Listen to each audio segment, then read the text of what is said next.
Nous abandonnons maintenant le bloc-notes et nous allons créer notre premier document à l'aide de Dreamweaver. Pour cela, je vais me rendre dans le menu principal Fichier et je vais sélectionner Nouveau. Au clic, la fenêtre Nouveau document s'ouvre et dans la catégorie Page vierge ici, je peux sélectionner le type de page par extension. C'est le HTML qui m'intéresse. Juste à droite, je peux sélectionner une mise en forme pré-réalisée et j'en ai la prévisualisation également sur la droite. Pour l'or, je vais choisir aucune mise en forme et je vais m'intéresser au menu déroulant ici, type de document. Il s'agit de la version de HTML utilisée.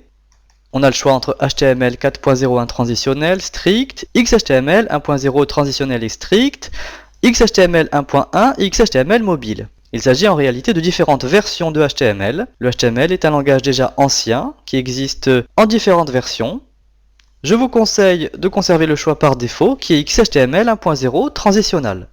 Je peux cliquer sur Créer et un nouveau document s'ouvre.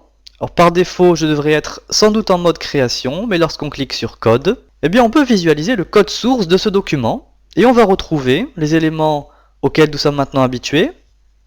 Ici, on peut repérer la balise HTML ouvrante et fermante. À l'intérieur, on retrouve les deux blocs principaux, Head et Body.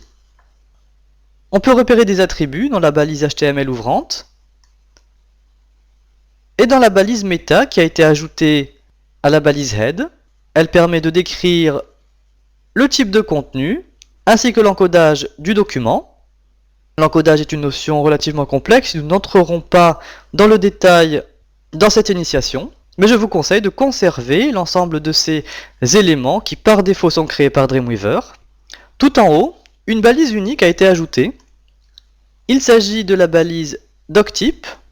C'est la déclaration du type de document choisi dans la liste déroulante. On retrouve ici XHTML 1.0 transitionnel, le choix par défaut, et juste en dessous, un lien vers le schéma du type de document sur le site du W3C. On déclare donc tout au début de notre document que c'est cette version de HTML que l'on a utilisée afin que le code soit interprété correctement par les navigateurs. On peut rappeler que tout le contenu devra être inséré dans la balise body, ici. Je peux ajouter un contenu, par exemple une balise div. La nouvelle fenêtre qui s'ouvre me permet de choisir une classe ou un ID. Je vais simplement cliquer sur OK. Et la balise div a bien été insérée.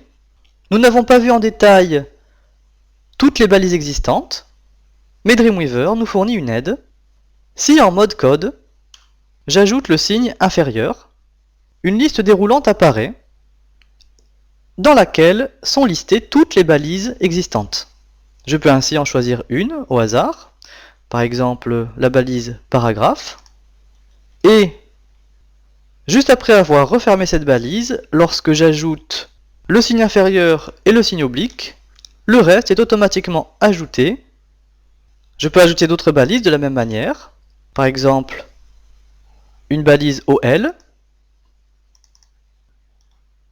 Et lorsque j'ajoute le signe inférieur et la barre oblique, le reste est automatiquement inséré.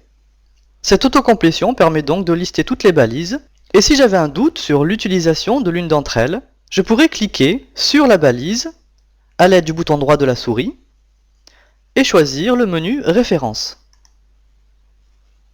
Dans le nouveau panneau qui s'ouvre, je découvre de nombreux onglets, et dans l'onglet Références, j'ai ici le nom de la balise. Cette aide m'indique que la balise doit être écrite grâce à une balise ouvrante et fermante avec le contenu entre les deux. J'ai le descriptif de cette balise et un exemple d'utilisation.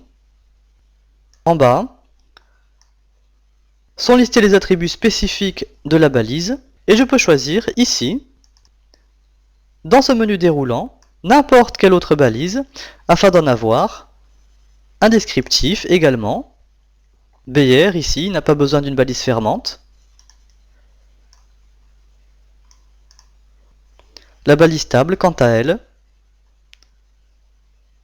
a un exemple d'utilisation plus complexe et beaucoup plus d'attributs.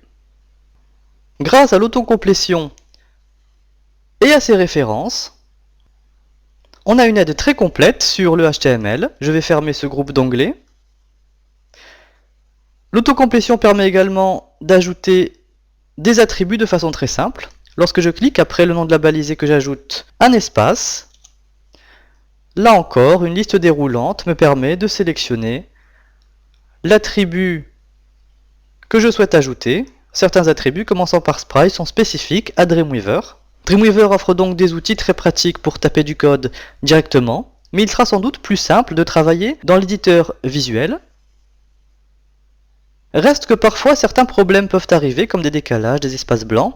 Il sera utile de vérifier qu'une balise vide n'a pas été ajoutée, qu'un contenu texte a été placé entre les bonnes balises. Dans ce cas, en fractionnant la fenêtre et en plaçant le curseur dans l'éditeur visuel à l'emplacement où un problème est apparu, bien on peut vérifier dans le code que le balisage est correct puisque le curseur est positionné, vous l'avez remarqué, au même emplacement dans le code que dans l'éditeur visuel.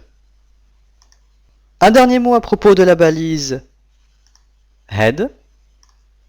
La majorité des outils d'insertion, comme on l'a dit, permettent d'ajouter du contenu dans la balise Body, mais il peut être utile d'ajouter des balises méta de description et des mots-clés dans cette balise Head. Dans ce cas, en mode création, il suffit d'aller dans le panneau d'insertion, puis dans la catégorie commun, choisir ici la liste déroulante du bouton en tête. Et au clic, on peut ajouter donc des mots-clés que l'on rentrera les uns à la suite des autres.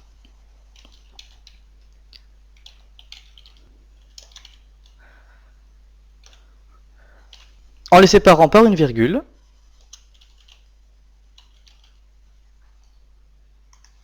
Toujours en déroulant le menu du bouton, je peux ajouter une description au document.